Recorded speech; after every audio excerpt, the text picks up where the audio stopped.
لعنة الله على الرافضين المرتدين إلى يوم الدين. أما بعد، قال الله تبارك وتعالى في القرآن المجيد والفرقان الحميد: فأعوذ بالله من الشيطان الرجيم. بسم الله الرحمن الرحيم. رضي الله عنهم ورضوا عنه، صدق الله العظيم. عن عويم بن ساعدة أن رسول الله صلى الله عليه وسلم قال: إن الله عز وجل اختارني واختار لي أصحابا فجعل لي منهم وزراء وأنصارا وأسهارا، فمن سبهم فعليه لعنة الله والملائكة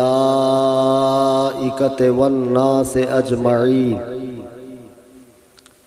لا يقبل منه يوم القيامة صرف ولا عدل، أو كما قال عليه الصلاة والسلام. میرے نہایت واجب الاحترام جماعت اہل سنت کی عظیم شخصیات اور دور و دراز قرب و جوار حتیٰ کہ جھارکھنڈ اور اڑیسہ سے تشریف لائے، اور مقامی تمام سنی، حنفی، جنتی، بریلوی مسلمان، آئیے ہم اور آپ انتہائی ادب و احترام سے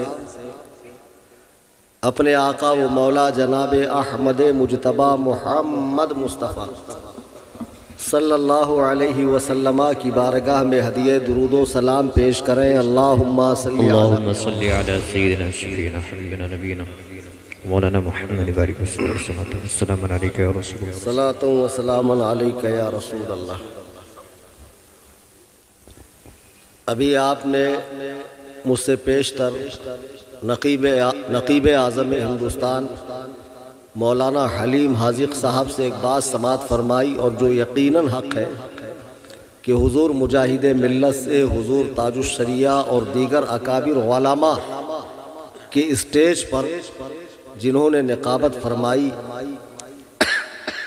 اور ابھی وہ مدح صحابہ میں کلام پڑھ رہے تھے، تو اس موقع پر آپ کا جوش قابل دید تھا، اور میں یہ سوچ رہا تھا کہ ایسا ہی رسپانس آپ مجھے بھی دیں گے. بے شک. لیکن کہیں کہیں آپ لوگوں کی انرجی کم ہو جاتی ہے، ایسا مت کیجیے. جلسہ کرنے والوں نے بڑی محنت کی، بہت بھاگ دوڑ کی، بہت کوششیں کی، تاریخ لی، تاریخ کنفرم ہو گئی، لیکن 2-4 روز پہلے پھر طبیعت میں کچھ ایسی نقاہت محسوس ہونے لگی اور گلے میں خراش آ گئی، تو میں نے آنے کا کینسل سوچا کہ میں نہیں آؤں گا، کینسل کر دوں گا.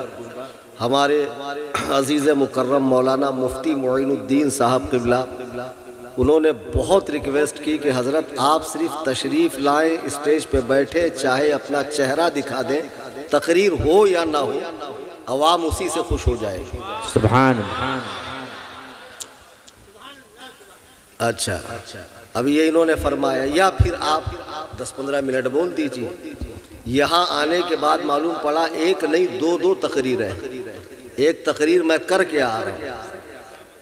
ہاں، وہاں تو ماشاءاللہ تقریر ہوئی، اور وہاں جو تقریر کی ضرورت تھی، ابھی اسٹیج پہ آنے سے پہلے مولا اشتہار کہاں ہے؟ ابھی یہ امام صاحب، اشتہار ہوتا تو بڑی آسانی ہوتی نام لینے میں بھائی، اور اشتہار میں جتنوں کا نام ہے اتنوں کا لیا جائے تو وہ بھی خوش ہو جاتے. ہاں ماشاءاللہ ہمارا بھی نام لیا گیا.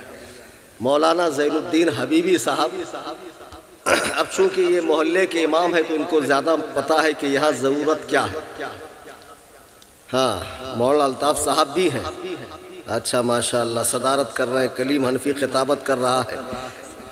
ہاں وہ صاحب تشریف لانا باقی ہے. مولانا اظہار النبی صاحب ہے. عبد المصطفیٰ صاحب میرے اسٹیٹ سے ہے, ممبئی سے, میری سٹی سے. بقیہ کے نام لیتا ہوں بعد میں دھیرے دھیرے. تو حضرت نے بتایا کہ یہاں کیا ضرورت ہے.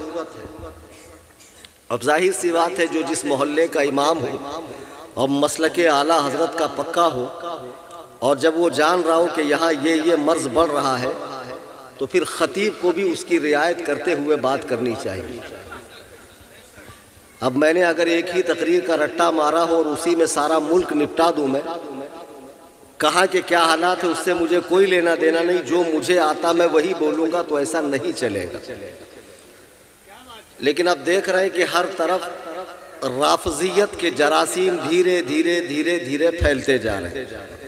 رافضیت ایسا نہیں ہے کہ سال 2 سال 10 سال 5 سال میں پیدا ہوئی ہے. رافضیت عہد صحابہ سے ہے, حضرت عثمان غنی کے دور سے. حضرت عثمان غنی کے دور میں جب اسلام پوری شان و شوکت کے ساتھ کرۂ ارض پر پھیل رہا تھا, تو رافضیوں نے, یہودیوں نے دیکھا, مجوسیوں نے دیکھا کہ اسلام کی طاقت کو کیسے توڑا جائے. تو ایک شخص مدینے آتا ہے, بظاہر اسلام قبول کرتا ہے, بڑا متقی پرہیزگار, اس کے تقوی طہارت کو دیکھ کر لوگ متاثر ہوتے ہیں. حضرت تیسرے خلیفہ مسلمانوں کے حضرت عثمان غنی, ان کی شہادت میں بھی اس کا بڑا رول ہے.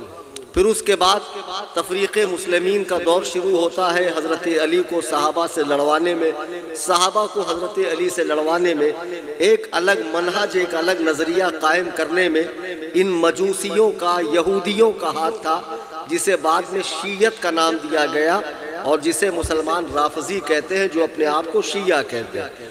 تو شیعہ اس زمانے سے آج تک ہیں. لیکن اب دیکھنے میں آ رہا ہے جیسے سعودی کے ریال سے وہابیت پروان چل رہی ہے, ایرانی ریال سے ہندوستان میں خانقاہوں کے ذریعے رافضیت پروان چل رہی ہے. اب اس میں کوئی شک نہیں ہے کہ ہندوستان کی بہت سی خانقاہوں کے سجادگان, گدی نشین, پیر صاحبان, حتیٰ کہ بہت سے مولوی صاحبان بھی, جن کو تقریر کی دنیا میں یا اسٹیج پر گھاس نہیں ڈالی جا رہی ہے, وہ اپنی دنیا بنانے کی خاطر رافضیت کی بولی بول رہے ہیں. مولائیت نام کا ایک نیا ورژن سنیوں کو متعارف کرایا جا رہا ہے. مولائی مطلب مولا علی کے چاہنے والے. مولائی بن کر پوری طرح 100% رافضیت کا کام کیا جا رہا ہے. اب ہندوستان کی خانقاہوں سے جو رافضیت پھیل رہی ہے, بھولے بھالے سنی مسلمان نسبتیں دیکھ رہے ہیں کہ یہ تو بزرگان دین کے معمولات والے لوگ ہیں, ان کی خانقاہوں میں تو اکابرین کے مراسمات ہو رہے ہیں. آپ نے ایک بات پر دھیان نہیں دیا کہ معمولات تو بزرگان دین والے ہیں, عقائد بزرگان دین والے نہیں. ورنہ میرا پیغام الجیلانی نیٹ ورک کی معرفت سے پوری دنیا میں آن لائن سنا جا رہا ہے. اب میں نے خدائے وحدہ لا شریک کی قسم علماء کی موجودگی میں کہہ رہا ہوں کہ میں ہندوستان کا ایک ایسا واحد مقرر ہوں جو اپنی تقریر میں چیلنج بھی دیتا ہوں, اور چیلنج کے بعد میرا فون سوئچ آف نہیں رہتا ہے, آن رہتا ہے. اور مجھے اگر ہندوستان میں حق ہے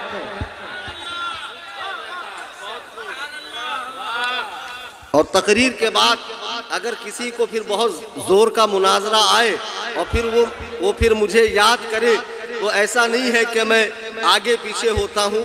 آپ سب اپڈیٹ لوگ ہیں, میرے چینل سے جڑے ہیں. حیدرآباد کے ایک غیر مقلد نے مجھے چیلنج کیا کہ آپ حیدرآباد آ کر مناظرہ کیجئے.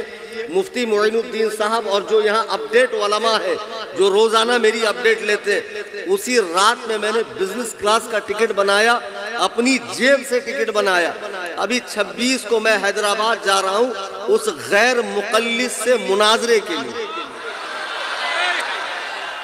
اور میں نے کہا تھا مفتی اختر حسین صاحب بڑے نرم دل کے آدمی ہیں, شفیق طبیعت رکھتے ہیں, بہت کم سخن ہے, پرتو صدیق ہے, لیکن میں پرتو عمر ہوں.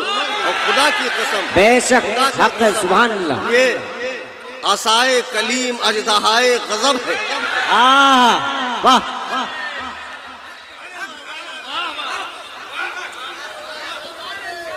اب جب میں 26 کو حیدرآباد جاؤں گا اور فضیلت الشیخ صاحب جو ڈبل ڈپلوما ہے سامنے تشریف لائیں گے تو خدا کی قسم یہ ان کا پہلا تو مناظرہ ہے ہی لیکن یہ ان کا آخری مناظرہ بھی ہے۔ نعرہ تکبیر، نعرہ رسالہ، مناظر اہل سنت، مناظر اہل سنت، صوفی کلیم حنفی صاحب قبلہ، عظمت صحابہ و اہل بیت، نعرہ تکبیر، نعرہ رسالت۔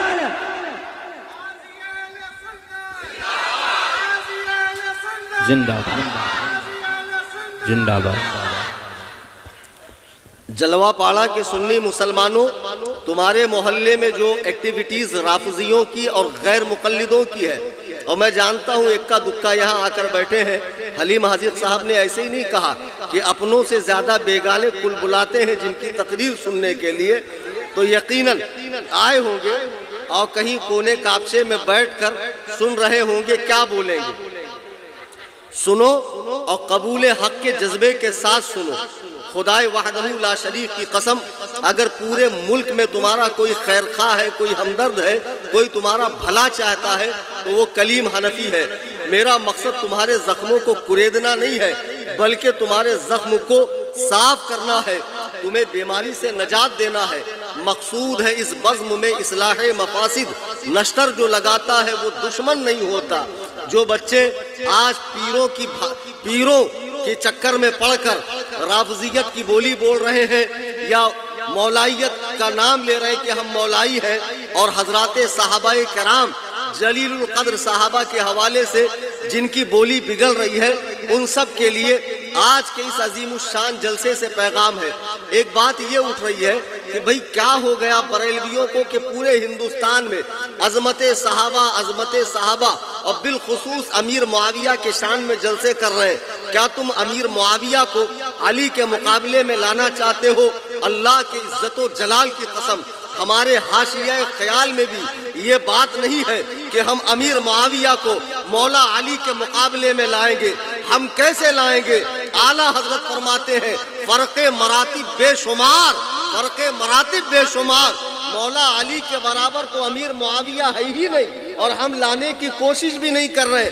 ہم یہ کہہ رہے ہیں کہ جس کے بارے میں اہل سنت کا مذہب یہ تھا کف لسان کیا جائے، زبان کو طعن سے دور رکھا جائے، برائی سے ان کو یاد نہ کیا جائے۔ آج جب یہ لونڈے لفاڑے جن کا ٹیٹوا دبا دو تو مر جائیں گے، وہ لونڈے اچھا میں تقریر کروں کہ نہیں کروں؟ کریے تم ہی لوگ کرو، کچھ زیادہ ہی جوش میں بھرے ہوئے ہو یا اتنا زیادہ؟ ہاں کچھ مجھے بول لینے دو، اور تم ایسے وقت میں سبحان اللہ ماشاءاللہ بولتے ہو میری مین بات دب جاتی ہے۔ درود پاک پڑھیں۔ اللہم صلی علی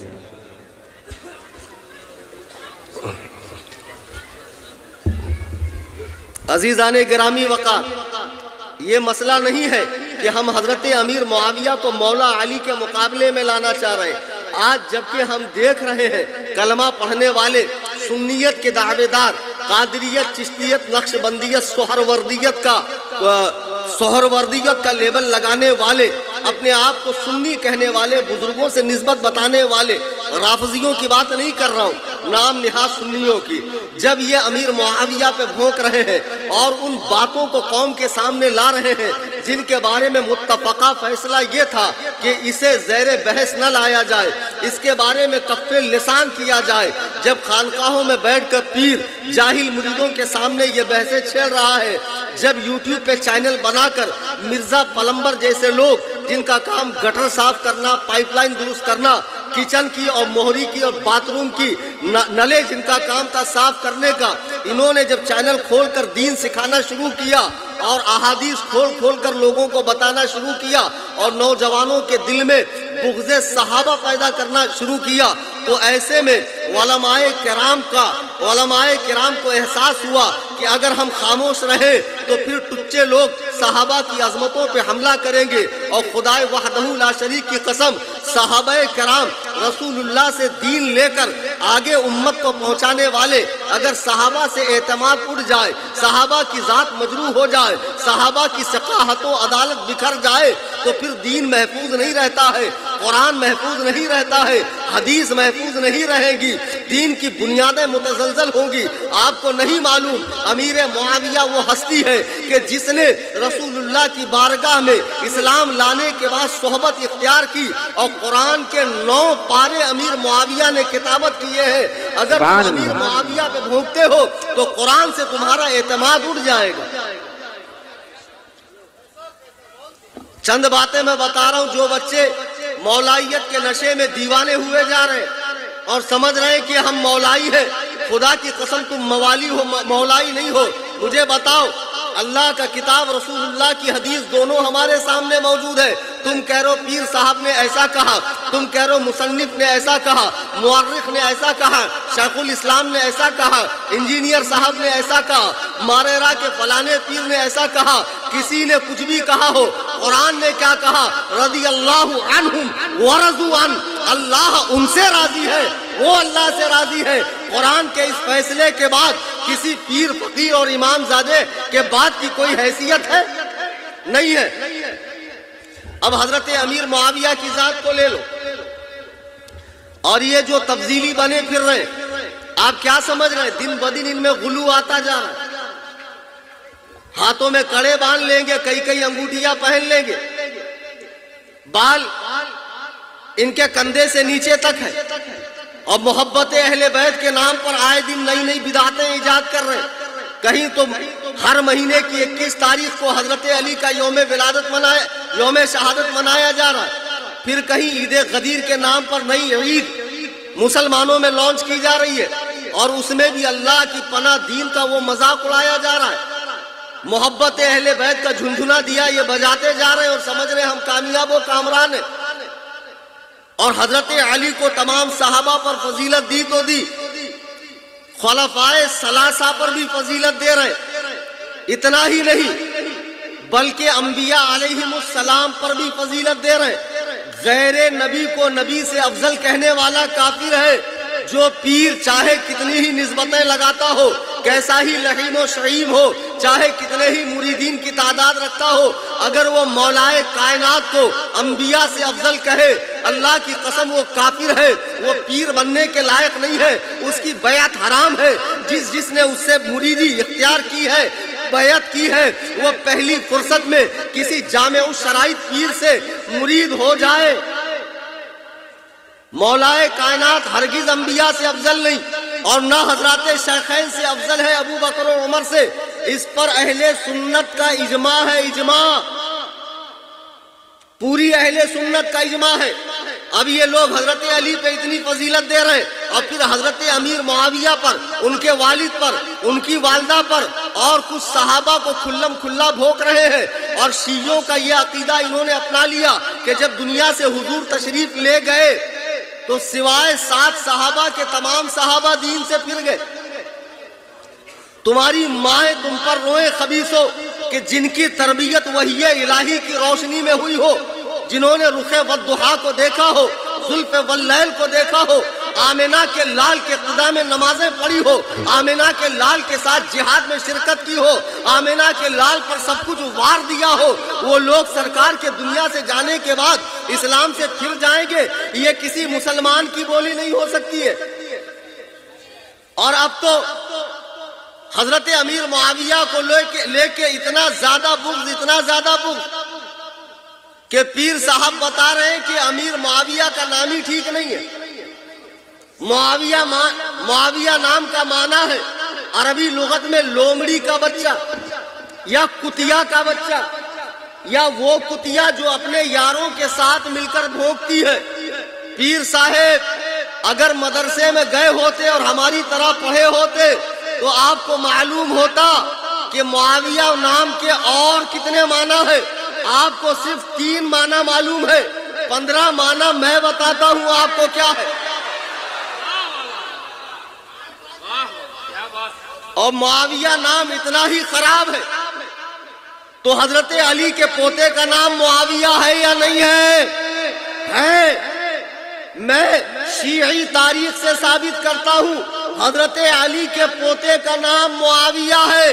نبی کریم علیہ السلام کا مزاج تھا کہ بارگاہ اقدس میں جب کوئی اسلام قبول کرنے آتا اس کے نام میں کوئی خرابی ہوتی حضور اس کا نام تبدیل فرما دیتے۔ حضرت عمر کی بیٹی آسیہ آئی، ابو داؤد کی حدیث ہے، اللہ کے نبی نے فرمایا تو آسیہ نہیں ہے، انتی جمیلہ، تو گنہگار نہیں ہے، خوبصورت ہے۔ سرکار کا مزاج تھا برے نام کو بدل کر اچھے نام رکھنے کا۔ جب امیر معاویہ صلح حدیبیہ کے موقع پر ہجری 6 میں اسلام قبول کرنے آئے، فتح مکہ میں اسلام قبول نہیں کیا ہے، صلح حدیبیہ کے موقع پر کیا ہے، تو سرکار نے ان کا نام بدلا کیوں نہیں؟ جب حضور مدینے آئے تو مدینے کا نام کیا تھا؟ یثرب، بیماریوں کا گھر، حضور نے بدل کے مدینہ نام رکھا۔ حضرت عبدالحق محدث دہلوی فرماتے ہیں اگر کوئی غلطی سے یثرب کہے مدینے کو تو کفارے کے طور پہ 10 مرتبہ مدینہ مدینہ مدینہ کہے۔ حضور کے سامنے جب امیر معاویہ آئے تو حضور نے نام بدلا کیوں نہیں؟ اور صرف ایک امیر معاویہ سے تمہیں چڑ ہے، کتاب کا حوالہ لکھ لو۔ پیر صاحب مریدوں میں تو آپ بہت بڑی بڑی چھوڑتے ہیں، چونکہ آپ اکیلے وہاں ہیں، میدان پورا خالی ہے، لیکن جب میدان مناظرہ میں اختر حسین علیمی دکھ جاتا ہے تو پیر صاحب بولتے نہیں ہم تو صلح کرنے آئے ہیں۔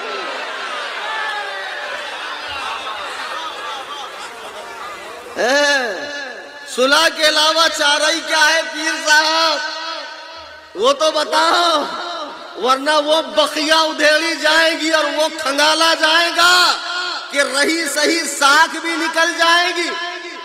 ہم کو مت سکھاؤ تم کتنے قابل ہو۔ اور آج کے دور میں جتنے یہ پونگے پیر گھوم رہے ہیں نا، شیخ سعدی فرماتے ہیں پیر اڑتا نہیں ہے، یہ گدہ الذی مرید اڑا دیتے ہیں۔ ہاں تو بہرحال اللہ کے نبی کی بارگاہ میں امیر معاویہ آئے، حضور نے ان کا نام بدلا نہیں، جیسا کہ ویسے رکھا۔ اور کیا یہی ایک معاویہ نام کے صحابی تھے؟ امام ابن حجر عسقلانی الشافعی رحمہ اللہ، ان کی کتاب ہے الاصابہ فی تمییز الصحابہ، کتاب کا نام نوٹ کرو۔ انہوں نے 32 صحابہ کے نام گنوائے ہیں جن کا نام معاویہ تھا۔ 32 صحابہ، اور اتنا ہی نہیں، مصنف ابن ابی شیبہ، مسند امام احمد ابن حنبل، مسند الفردوس، سنن ابی داؤد، حدیث اٹھا کر دیکھو۔ سرکار جب مدینے آئے تو مدینے کے اوپری حصے میں ایک مسجد تھی جس کا نام تھا بنو معاویہ، مسجد کا نام معاویہ۔ سرکار نے وہاں 2 رکعت نماز پڑھی اور دعا فرمائی اپنی امت کے لیے۔ اگر یہ معاویہ نام میں خرابی تھی تو حضور علیہ السلام نے یہ نام بدلا کیوں نہیں؟ اصل میں پیر صاحب کو معاویہ سے ہو گیا بغض، اور پیر صاحب کا مزاج ہے مکھی کی طرح جو صرف زخم پر یا گندگی پر بیٹھے گی، خوبصورت گال پر نہیں بیٹھے گی۔ ان کو صرف کمیاں نظر آتی ہے، خوبیاں نظر نہیں آتی ہے۔ معاویہ کا معنی کتیا کا بچہ یا وہ کتی جو یاروں کے ساتھ بھوکتی ہے، وہ تو آپ کو سمجھ میں آیا۔ کیا آپ نے المنجد دیکھی؟ کیا آپ نے لسان العرب دیکھی؟ معاویہ کا مطلب ہے پنجہ موڑنے والا، معاویہ کا مطلب ہے سینہ ٹھوکنے والا، معاویہ کا مطلب ہے آنکھوں میں آنکھیں ڈالنے والا، معاویہ کا مطلب ہے اکھاڑ کر پھینکنے والا، معاویہ کا مطلب ہے وہ پتھر جو آپ کو منزل تک پہنچائے جس میں کلومیٹر لکھا ہوتا ہے۔ خدا کی قسم یہ معاویہ بھی تمہیں بارگاہ علی تک پہنچائے گا۔ معاویہ کا ایک اور معنی ہے، علامہ منظور افریقی لسان العرب میں لکھتے ہیں کہ جب سورج شام کی دلہن کو مہندی لگا کر جانب مغرب غروب ہو جاتا ہے اور رات کی سیاہی آ جاتی ہے، رات اپنی زلفیں دراز کرتی ہے، اور ایک وقت تک رات کی تاریکی میں جب لوگ رہتے ہیں اور جب رات اپنی زلفوں کو سمیٹنے لگتی ہے اور صبح کی آمد ہونے لگتی ہے، تو رات کے جانے اور دن کے آنے کی خوشخبری سنانے کے لیے آسمان میں ایک ستارہ چمکتا ہے۔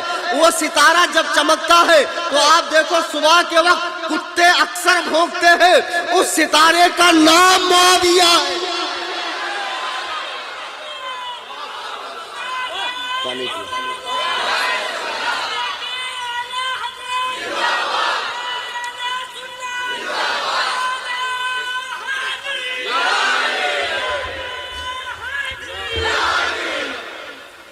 اس ستارے کا نام معاویہ ہے۔ دیکھو آسمان میں ستارہ نکلا، کتے بھونکنے لگے۔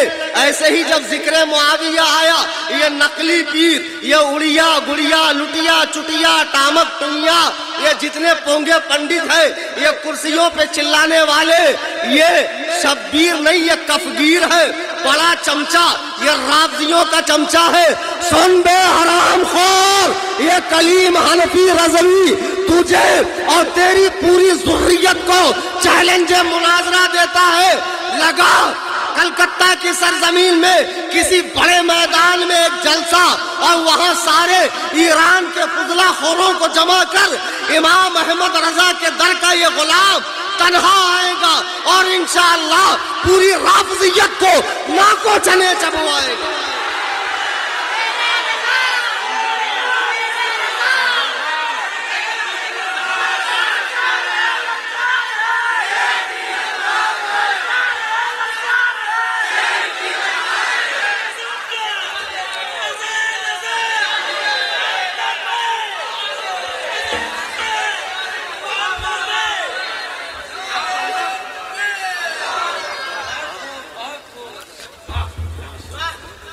اور سنو، یہ ہے معاویہ نام کا معنی۔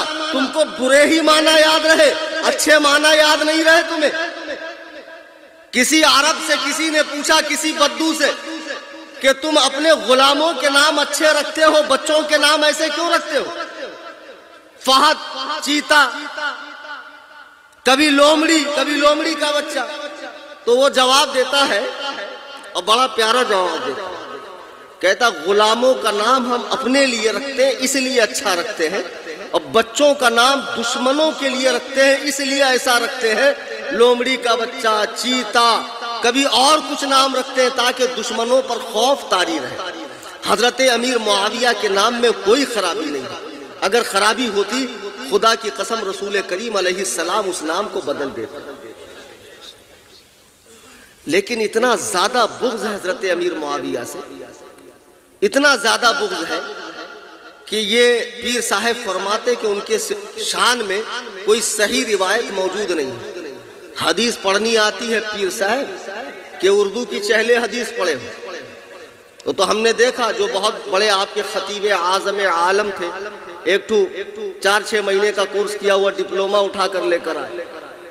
ایسے ہی حدیث قرآن سمجھو گے؟ ہاں بے گدہ الذی خردماغ بیدال کے بودہ مقبوس الناس مطفع نا تحقیق خارج البشر والآدمیہ والانسانیہ والحیوانیہ مجہول مطلق جہل مرکب۔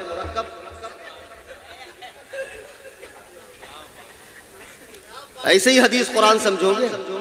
بقرات کہیں کے صحابہ کے حوالے سے قرآن کریم میں معاذ اللہ جناب ابو بکر صدیق کے بارے میں کہ یہ سنی کہہ رہا، رافضی کہہ رہا تھا، وہ کہتا ہی اس کا مذہب ہے۔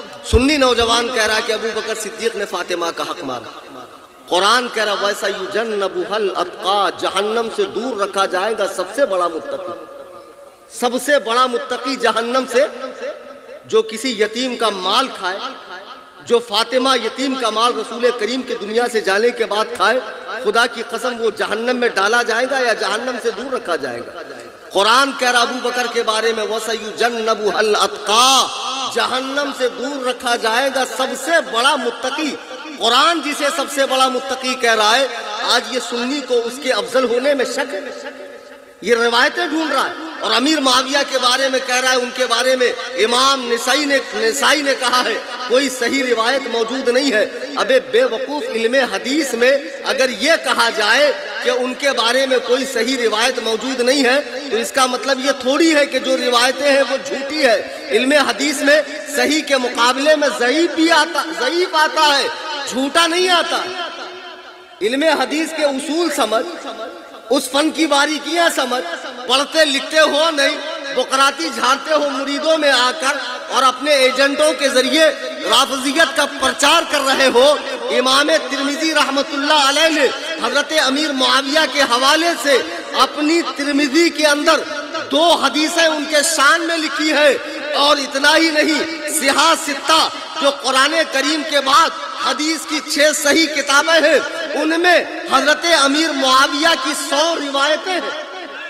اگر امیر معاویہ ثقہ نہ ہوتے تو یہ محدثین ان سے روایت لیتے؟ کبھی نہیں لیتے۔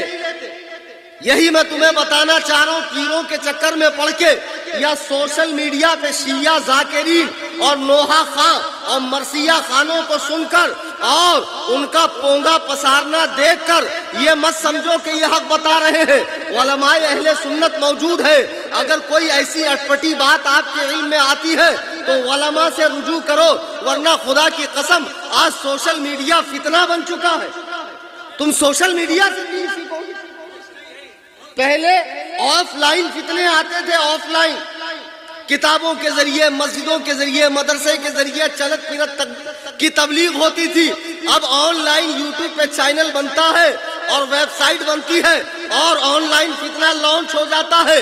ایسے ایسے فتنے ہو رہے ہیں، میں آپ کو کیا بتاؤں۔ جاوید غامدی لے لو، دیوبندی تھا، قرار نہیں آیا دیوبندیت میں، اہل حدیث بنا، اہل حدیث میں قرار نہیں آیا، منکر حدیث بنا، پھر منکر حدیث بننے کے بعد مجتہد مطلق بنا۔ اب فتویٰ دے رہا ہے جاوید غامدی کورونا کے ٹائم کہ ایسا پاسبل ہے کہ کسی ملک کی راجدھانی میں ایک امام ہو جو نماز پڑھائے اور وہاں سارے ٹی وی کے کنیکشنز ہو، ہر گھر میں لوگ ٹی وی پہ دیکھ کر اس کو فالو کرے اور اس طرح گھر میں بیٹھ کر نماز پڑھے۔ بتائیے، اچھا اچانک لائٹ چلی گئی تو پھر کیا کریں؟ اچھا امام صاحب نے اگر غلط پڑھ دیا تو لقمہ کیسے دیں؟ یہی جاوید غامدی کہہ رہا ہے کہ وہ زمانہ اور تھا جب عورتوں کو اکیلے حج پہ جانے کی اجازت نہیں تھی، آج جا سکتی ہے۔ دلیلیں دے رہا حدیث قرآن سے کہ آج کے زمانے میں سیف سفر ہوتا ہے، وہ زمانہ پرخطر زمانہ تھا، آج ایزی سفر ہوتا ہے۔ بامبے سے بیٹھی جدہ میں پہنچ گئی 2.5 گھنٹے میں، تو اس زمانے میں بغیر محرم کی عورت حج پہ جا سکتی ہے۔ اللہ کی قسم، حضور علیہ السلام نے جو شریعت امت کو دی ہے اور جسے حلال کہہ دیا، جسے حرام کہہ دیا، قیامت تک کوئی ایسا مجتہد پیدا نہیں ہو سکتا جو رسول اللہ کے دین میں دخل دے اور حضور کے حرام کہے ہوئے کو حلال کہے یا حلال کہے ہوئے کو حرام کہے۔ کسی مجتہد کے اندر یہ طاقت نہیں ہے۔ بے وقوف، اگر نبی نے فرمایا عورتیں اکیلے حج پہ نہیں جا سکتی تو کہہ رہا اس زمانے میں سفر آسان ہے۔ تجھے کیا پتا سفر کے بارے میں؟ میں ہانگ کانگ گیا، ہانگ کانگ سے ممبئی جب میں آ رہا تھا، کہتے بیسک فلائٹ تھی، مجھے 6 گھنٹے میں آنا تھا، لیکن ممبئی آتے آتے ایئر ٹربولنس کی وجہ سے مجھے گجرات لے جایا گیا، گجرات میں ہمیں لینڈ کیا گیا۔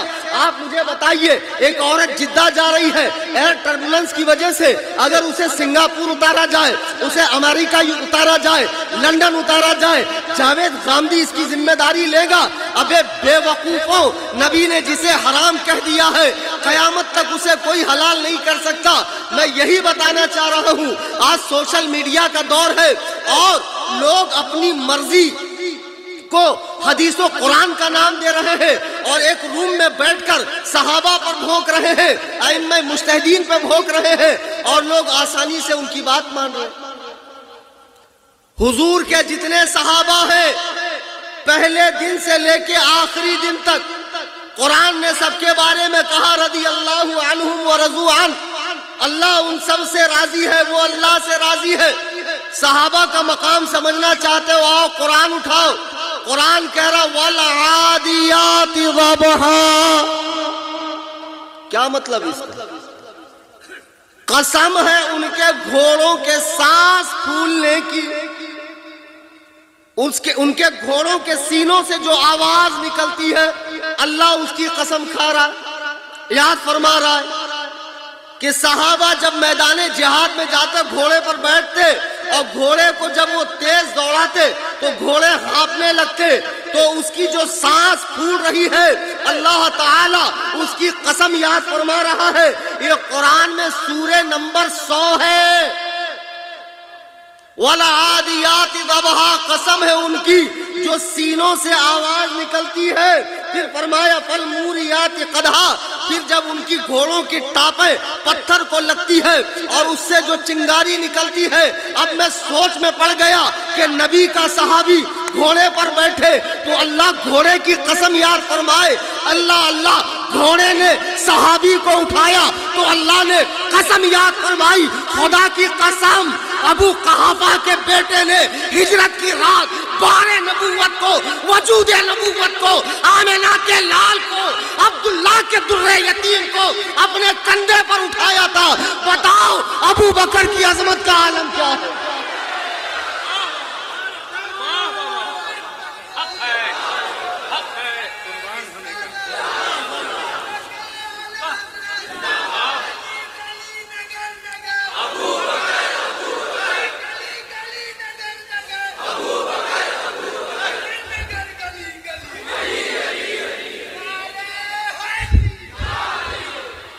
تم ہوتے کون ہو؟ بے وقوف و صحابہ کے بیچ فیصلہ کرنے والوں، کہتے ہو ہجرت کی رات بستر دے دیا مطلب خلافت دے دی۔ ابے ہجرت کی رات علی کو جو نبی نے دیا وہ دنیاوی معاملات تھے، فلاں فلاں کی امانت دے دینا، فلاں فلاں کی امانت دینا۔ ہجرت کی رات اللہ حضور نے علی کو جو دیا وہ دنیا کی امانت تھی، اور ابو بکر کو جو ملا وہ اللہ کی امانت تھی، نبی کی ذات تھی۔ ابو بکر نے اپنے کندھے پر اٹھایا۔ اب مجھے بتاؤ ابو بکر کی عظمت کا کیا عالم ہے؟ اور جس ماں نے نبی کو 9 مہینہ اپنے پیٹ میں اٹھایا ہو اس ماں کی عظمت کا عالم کیا ہوگا؟ جس دائی حلیمہ نے اپنی گود میں اٹھایا ہو اس دائی حلیمہ کی عظمت کا عالم کیا ہوگا؟ اور جس اماں عائشہ صدیقہ نے بوقت وصال حضور کو اپنی گود میں رکھا اور سرکار نے آخری وقت چہرہ عائشہ کو دیکھا اور اسی عالم میں روح مبارک قفس عنصری سے پرواز کر گئی، بتاؤ عائشہ کی عظمت کا عالم کیا ہے؟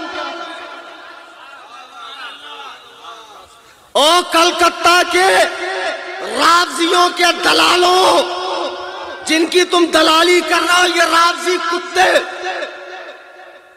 یعقوب کلینی اپنی کتاب میں لکھ رہا ہے، اور ملا باقر مجلسی کہ قرب قیامت امام مہدی آئیں گے، عائشہ کو قبر سے نکال کر ان پہ حد جاری کریں گے، فاطمہ کا بدلہ لیں گے، معاذ اللہ رب العالمین۔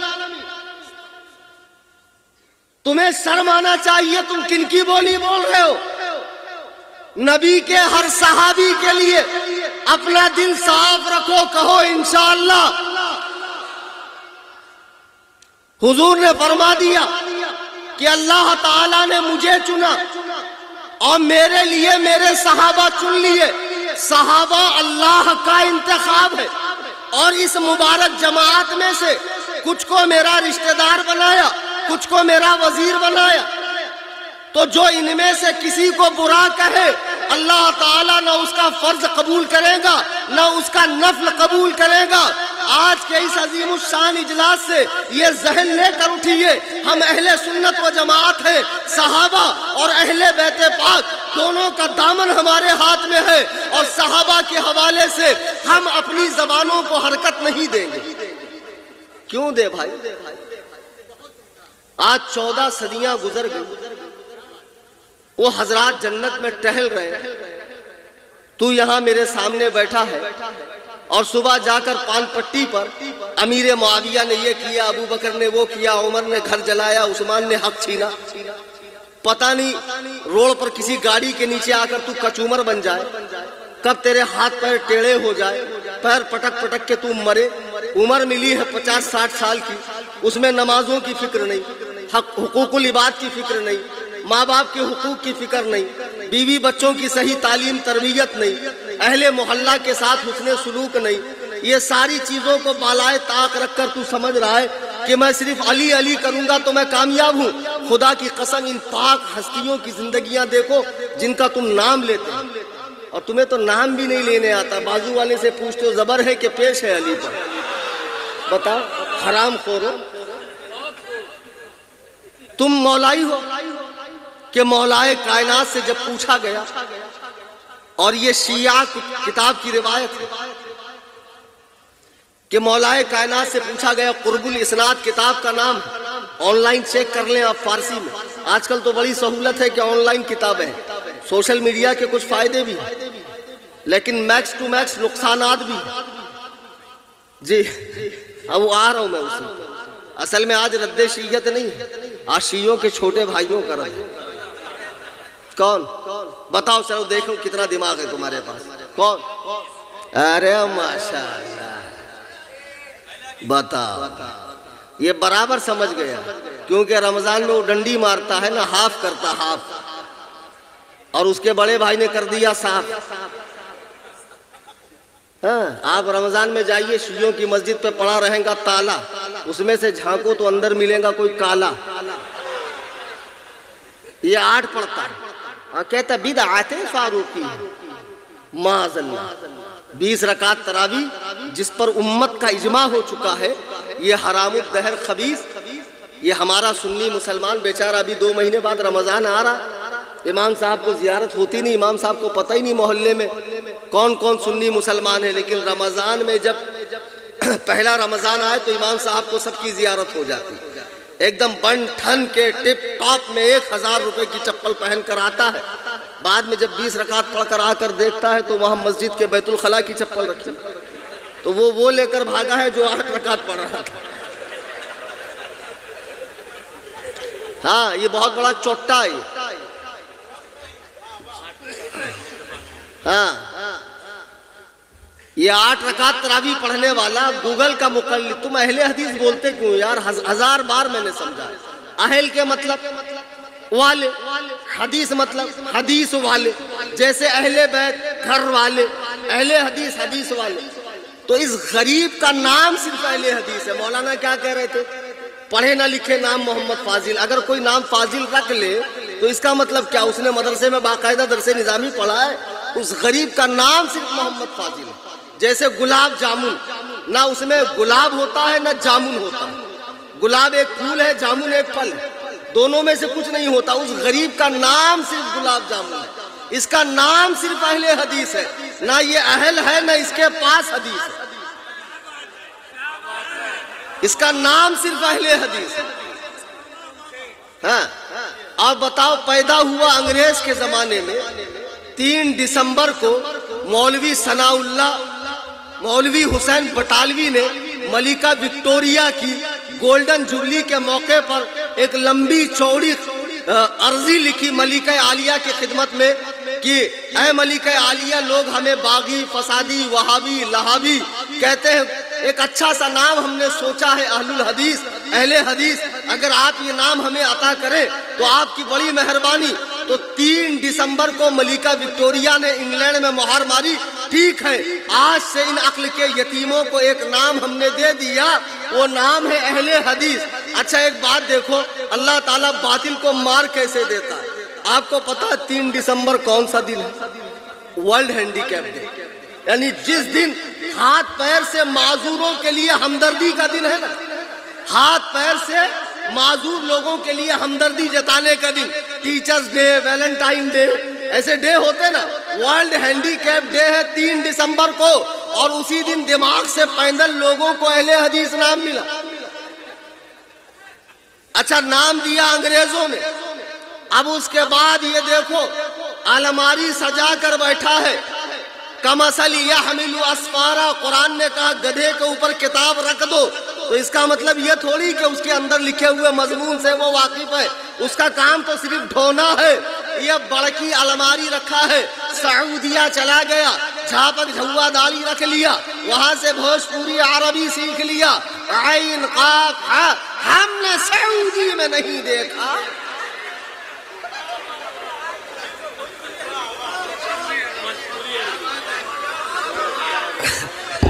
ایک بات بتاؤ، سعودیہ آدم سے لے کے رسول پاک تک جتنے نبی آئے ان میں سے کسی نبی کا نام سعودیہ ہے کیا؟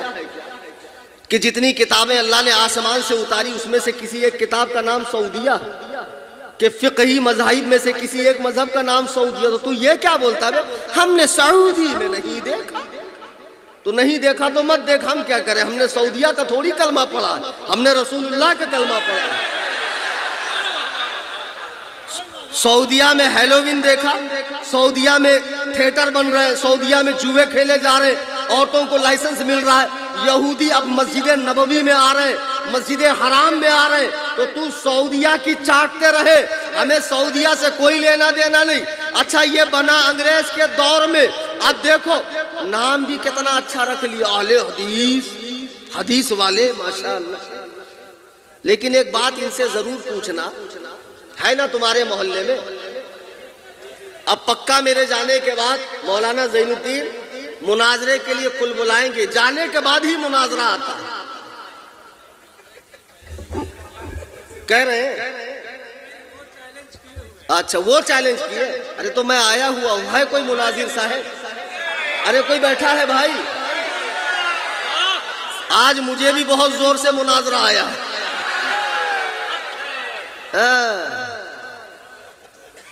ایسا کچومر بناؤں گا بیٹا پھر مناظرے کا نام ہی نہیں لوگے۔ تم سے 50 بار کہا میں نے، میں مفتی اختر صاحب کی طرح نرم دل آدمی نہیں ہوں، ہاں مذہب و مسلک کے بارے میں کوئی رعایت نہیں ہے، ہاں۔ تو بہرحال اب دیکھو یہ پیدا ہوا انگریز کے دور میں، اب پیدا ہونے کے بعد نام رکھ لیا اہل حدیث، اب جنہوں نے حدیث کا انکار کیا وہ بن گئے اہل قرآن، معاذ اللہ رب العالمین، یعنی فقہ کا انکار کرنے والے اہل حدیث اور حدیث کا انکار کرنے والے اہل قرآن، اور دونوں ایک نمبر کے جاہل جپٹ، کالج کے لونڈے، اردو بھی ہجے کر کے پڑھیں گے۔ ایک صاحب میرے پاس آئے، بولے آپ سے مناظرہ کرنا ہے، تو میں نے کہا ابھی فوراً، بولے فی الفور کرنا ہے، ابھی کرنا ہے، اور میں بھاگنے نہیں دوں گا، میں چھوڑوں گا نہیں، کوئی 2-4 رٹی رٹائی باتیں فصیح الدین صاحب کی طرح۔ تو میں نے کہا بیٹھو، تو بولے دیکھیے کام کیجئے، پہلے تو آپ مجھے وائی فائی دیجئے۔ تو میں نے کہا مناظرے کا وائی فائی سے کیا لینا دینا؟ تو بولے میرے موبائل میں ریچارج ختم ہو گیا ہے، آپ نیٹ کا کنیکشن دیجئے، ابھی میں نکالوں گا ساری حدیث اور ساری دلیلیں۔ تو میں سوچ میں پڑ گیا، یا اللہ اگر 8-10 دن کے لیے انٹرنیٹ بند ہو جائے تو یہ جتنے مجتہد لوگ ہیں، محدث لوگ ہیں، یہ تو سب یتیم ہو جائیں گے بیچارے۔ تو اچھا میں نے کہا چلو آن کرو وائی فائی، اور جیسی وائی فائی آن کرے ان کی رگے خباثت پھڑک گئی، کہا مولانا کتنا گندا نام رکھا ہے آپ نے۔ میں نے کہا کون سا؟ بولے سنی لیونی۔ ابھی میں نے کہا گدھے وہ سنی لائن لکھا ہے، سنی لیونی نہیں لکھا ہے۔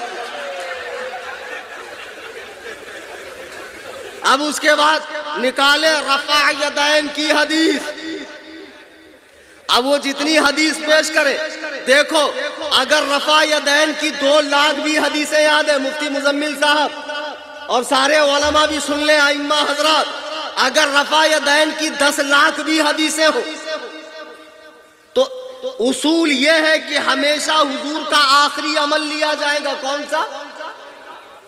اگر حضور نے پوری زندگی رفع یدین کیا لیکن آمنہ کے لال نے دنیا سے جاتے جاتے جو نماز پڑھی اگر وہ بغیر رفع یدین کی تھی تو اللہ کی قسم رفع یدین منسوخ ہے، منسوخ ہے، منسوخ ہے۔ اس لیے کہ اصول یہ ہے قول نبی فہم صحابی، نبی کے قول کو صحابہ کے فہم کے مطابق سمجھنا ہے، نبی کے قول کو صحابہ کے فہم کے مطابق سمجھنا ہے۔ حضور نے اگر ترک کر دیا تو منسوخ ہے، منسوخ ہے۔ اب ایک صاحب مجھ سے بحث کرنے آئے، کہا مولانا آپ بہت چلاتے ہیں ہمارے بارے میں، بتائیے رفع یدین منسوخ کہاں لکھا ہے؟ میں نے حدیث پیش کی، بولے منسوخ ہے یہ دکھائیے۔ اب میں آپ کو ایک مثال دوں، صبح صبح آپ دکان پر جائیں، ڈھیر سارا سامان لیں، لینے کے بعد ایسا کریں کہ 1000 کی نوٹ دیں، پھر دکاندار کہیں گا ارے یار صبح صبح کیوں دماغ خراب کر رہے ہو، 500 کی دو تو آپ بولنا نہیں بھائی یہ تو انڈین گورنمنٹ کی نوٹ ہے، ریزرو بینک آف انڈیا کی مہر لگی ہے، گورنر کی سائن ہے، ہندوستان کی 14-15 بھاشا اس پہ لگی ہے. وہ کہیں گا ساری باتیں ٹھیک ہے لیکن یہ چلن میں نہیں ہے، اس کا مطلب یہ منسوخ ہے. تو آپ وہاں کٹ حجتی کرنا، دکھاؤ اس پہ لکھا ہے یہ منسوخ ہے. تو آپ کہیں گے ابے بے وقوف، اس کے منسوخ ہونے کی دلیل یہ ہے کہ ملک کا مارکیٹ اسے قبول نہیں کر رہا، تو یہ اس کے منسوخ ہونے کی دلیل ہے. تو وہ کہیں گے نہیں آپ دکھاؤ اس پہ لکھا ہے کہ منسوخ. ایسے ہی جو کہہ رہے ہیں کہ حدیث کے ساتھ منسوخ دکھاؤ، ابے بے وقوف جب اسے امام اعظم ابو حنیفہ نے نہیں لیا، امام مالک کے نزدیک بھی رفع یدین نہیں ہے، امام مالک کے نزدیک بھی رفع یدین نہیں ہے، تو اس کا مطلب وہ منسوخ ہے. اب یہ دو ٹکے کہ اہل حدیث اور اہل قرآن، نہ اہل حدیث کسی فرقے کا نام ہے نہ اہل قرآن کسی فرقے کا نام ہے، بلکہ یہ مسلمانوں کے دو علمی طبقوں کا نام ہے جنہوں نے قرآن کی خدمت کی، جنہوں نے حدیث کی خدمت کی. لیکن افسوس اس 14ویں صدی میں جاہل اور ٹچے لوگ اہل حدیث بنے تھے. اہل حدیث کا مطلب معلوم ہے آپ کو؟ جس کو 1,00,000 حدیثیں سند و متن کے ساتھ یاد ہے اس کو کہتے ہیں اہل حدیث. اس کو باپ دادا لکڑ دادا کا نام پوچھ لو نہیں بتائیں گے. جس کو اپنے باپ دادا لکڑ دادا کا نام یاد نہیں وہ اہل حدیث. معاذ اللہ رب العالمین. چند حدیثیں رٹا مار لی اور سمجھ رہا میں اہل حدیث ہوں. ابے بے وقوف، اہل حدیث ہونا بند ہو گئے. وہ زمانے خیر القرون میں تھے اور نبی نے اپنی امت کو سنت پہ عمل کے لیے کہا ہے، حدیث کے لیے نہیں. فرمایا علیکم بسنتی وسنت الخلفاء الراشدین، تم پر لازم ہے کہ میری اور میرے خلفاء راشدین کی کہ حدیث پہ عمل کرو. مگر یہ تو کہہ رہے ہیں حدیث سنت ایک ہے. ہاں حدیث سنت کو ایک کہنے میں بہت بڑی دھاندلی ہے. یہ ایسے ہی ہے کوئی آپ سے سودا کرے ہاتھی کا اور تھما دے آپ کو بٹیر، کوئی سودا کرے ہیرے کا اور تھما دے کوئلہ. دیکھو ہر سنت حدیث ہے لیکن ہر حدیث نہیں ہے. اور اہل حدیث کوئی بن ہی نہیں سکتا. اہل حدیث بننے کی صورت میں جو حدیث نبی کے ساتھ خاص ہے اس پر بھی عمل کرنا پڑے گا، منسوخ پر بھی عمل کرنا پڑے گا جن کا حکم ختم ہو گیا. اس لیے بیٹے اہل حدیث مت بنو، اہل سنت بنو. نبی نے فرمایا من تمسک بسنتی عند فساد امتی فلہ اجر 100 شہید. فساد امت کے وقت جو میری سنت پہ عمل کرے گا اسے 100 شہیدوں کا ثواب. نبی نے حدیث کی بات کہی. کتنے ہوشیار اور کتنے اسمارٹ. میں جب فارغ ہوا تھا نئے نئے، اس دور کی بات ہے، تقریباً 20 22 25 سال پرانی بات ہے. میں ایک مسجد میں نماز پڑھ رہا تھا، ہلکی ہلکی داڑھی آئی تھی، 4-5 لونڈے آئے بالکل ان شرٹ کے اندر ٹائی وائی لگا کر. تو وہ سمجھے کوئی ایسے ہی جنرل آدمی ہوگا. تو آئے سلام علام کیا، ماشاء اللہ سبحان اللہ کیا بات ہے آپ نماز پڑھتے. تو میں نے کہا ایسا کون سا انوکھا کام کر دیا میں نے جو آپ اتنے خوش ہو رہے ہیں. نہیں بولے ماشاءاللہ کیا بات ہے آپ اتنے خوبصورت بھی ہیں. تو میں سمجھ گیا کتنے قابل ہیں. تو میں نے کہا بولیے کیا بات ہے. بولے نہیں ماشاءاللہ بہت دل کو سکون ہوا آپ کو نماز پڑھتا دیکھ کر، لیکن یہ جو ہاتھ ادھر تھا نا تھوڑا سا اوپر ہوتا تو حدیث پہ عمل ہو جاتا. اور یہ پیر میں جو آپ یہ چوزا جانے کی جگہ رکھے ہیں نا، جگہ اتنی رکھی ہے کہ قربانی کا دمبا بھی اس میں سے نکل جائے. تو بولے باقی کچھ نہیں بھائی، ہمارا تو کام یہ ہے پہنچا دینا. آئے ہائے. تو بولے میں نے کہا بھائی تم کہنا کیا چاہتے ہو؟ بولے ہم تو بس کہنا یہ چاہتے ہیں کہ آپ جو نماز پڑھ رہے ہیں یہ مدنی نماز نہیں ہے، یہ تو کوفی نماز ہے. میں نے کہا اچھا نماز بھی شہروں کی ہوتی ہے؟ تو ایک کام کرو، میں بمبئی والا ہوں مجھے بمبئی والی سکھا دو. بولے مولانا آپ سمجھے نہیں، آپ جو نماز پڑھ رہے ہیں یہ حنفی نماز ہے. یہ نماز رسول اللہ والی نہیں ہے. غیر مقلد ہیں اس مجلس میں اور نہیں ہوں گے تو سن رہے ہوں گے. سن لو بیٹا، اصلاح کے جذبے سے سنو، اچھے کے لیے بتا رہا ہوں، سن لو. بولے مولانا آپ جو نماز پڑھ رہے ہیں یہ تو حنفی نماز ہے. اصل میں حنفی اور ہوتا ہے، محمدی اور ہوتا ہے. سمجھے آپ؟ جیسے کوئی کہے کلکتوی اور ہوتا ہے، بنگالی کوئی اور ہوتا ہے، تو اس موقع پہ بے وقوفی کر کے کہنا ہاں، کبھی مت ہاں کہنا. ابے جو کلکتوی ہوگا وہ لازماً بنگالی ہوگا، لازماً بنگالی ہوگا. ایسا ہو سکتا ہے کہ پاکستانی کلکتوی ہو جائے؟ یہ کتنا بڑا حرام خور ہے. ملکہ وکٹوریہ کا ناپاک دودھ پی کر پلنے بڑھنے والا، بتاؤ حنفی کو محمدی سے لڑا رہا ہے، حنفی کو محمدی سے لڑا رہا ہے. ابے بے وقوف، تم کو اتنی سمجھ نہیں ہے کہ حنفی چھوٹی نسبت ہے، محمدی بڑی نسبت. خدا کی قسم جو حنفی ہے وہ یقیناً محمدی ہے. اب تو میں تمہیں اور ایک بات بتا دوں، سب حنفی ہو نا، دونوں ہاتھ اٹھا کر کہو یا امام اعظم. ہاں اب فخر کرو امام اعظم کو. دیکھو فقہ حنفی جو ہے نا، رسول اللہ علیہ السلام کے شاگرد کون؟ عبداللہ ابن مسعود. اچھے سے دماغ میں بٹھا لو، گرا باندھ لو، آدھے مناظر بن جاؤ. کل سے غیر مقلدوں کا جینا حرام کرو، حرام خوروں کا جینا حرام کر دو. یہ مت سمجھو یہ پڑھے لکھے ہوتے، ان کو صرف گاڑا گاڑا عین ہا قاف نکالنا آتا ہے. یہ مخارج کے قطب مینار پہ کھڑے ہو کر اعضائے بدن کو حرکت دے کے عین ہا قاف نکال سکتے ہیں. اندر سے پورے خالی ہیں، اندر سے پورے خالی ہیں، کچھ بھی نہیں آتا جاتا. اور جتنا علم ان کے پاس ہے وہ تو ہمارے بطور زکوٰۃ دیا ہوا ہے، بطور. ارے یار چلو میں کھڑے ہو کر تمہیں بتاتا ہوں، تقریر کرتا ہوں اچھا قاعدے سے.